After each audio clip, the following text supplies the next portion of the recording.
నమస్కారం అండి. ఇప్పుడు మన డైరీ ఫామ్లో ఆవులు పారుతూ ఉన్నాయి. ఎక్కువగా ఎందుకు పారుతూ ఉన్నాయంటే ఎండకి, ఒకటి వాతావరణంలో మార్పులు, ప్లస్ కసువు వల్ల, దానివల్ల పారుతూ ఉన్నాయి. ఇప్పుడు మనము ఆ పారేదాని వల్ల ఆవుకి ఏమేమి నష్టం జరుగుతుందో చెప్తాం చూడండి.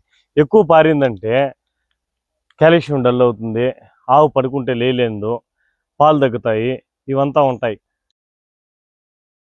ఈ ఆవుకి ఈ మాదిరి పారేదాని వల్ల ఏం ట్రీట్మెంట్ చేయాలని చెప్తాను చూడండి. ఒకటి ట్యాబ్లెట్ రూపంలో ఇచ్చుకోవచ్చు. ఆ ట్యాబ్లెట్ పేరు సల్ఫేడిమిన్. దీన్ని 2 ట్యాబ్లెట్లు ఇచ్చుకోవాలి. ఇంత బాడీ వెయిట్ ఉండే ఆవుకి 2 ట్యాబ్లెట్లు ఇచ్చుకోవాలి. ఇంకొకటి ఇంజెక్షన్, సేమ్ కాంబినేషన్లో రెండు టైప్ వేసుకోవచ్చు. ఇది ఒకటి ఐవి ఇచ్చుకోవచ్చు, ఇంకొకటి సబ్ కట్ వేసుకోవచ్చు. దీంట్లో మనము ఇప్పుడు ఐవి ఇచ్చుకుంటాం. ఈ మాదిరి ఆవు పారే టైంలో సరైన టైంకి కానీ రైతులు కానీ ట్రీట్మెంట్ తీసుకోకుంటే రైతుకు ట్రీట్మెంట్ భారం అవుతుంది. ఈ విధంగా ఎక్కువ రోజులు ఆవు పారిందంటే ఆవుకు మనం ఎన్ఎస్ పెట్టుకోవాల్సి వస్తుంది, కాల్షియం పెట్టుకోవాల్సి వస్తుంది, డాక్టర్ పర్యవేక్షణలో ఇంకా ట్రీట్మెంట్ చేయాల్సి వస్తుంది. దీనివల్ల రైతుకు ఖర్చు కూడా ఎక్కువ అవుతుంది. ఇప్పుడు ఈ ఆవుకి మనం సల్ఫేడిమిన్ ట్యాబ్లెట్ పెడతాము. ఎలా పెడతాం చూడండి.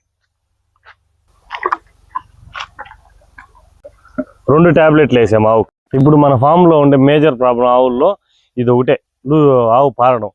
ఒక 5-6 ఆవులు ఇదే మాదిరి ఉన్నాయి. ఇప్పుడు మనం ఆ ఆవుకి ట్రీట్మెంట్ చేసాం కదా, ఇప్పుడు ఈ ఆవుకి ఇదే మాదిరి ట్యాబ్లెట్ పెడతాం చూడండి.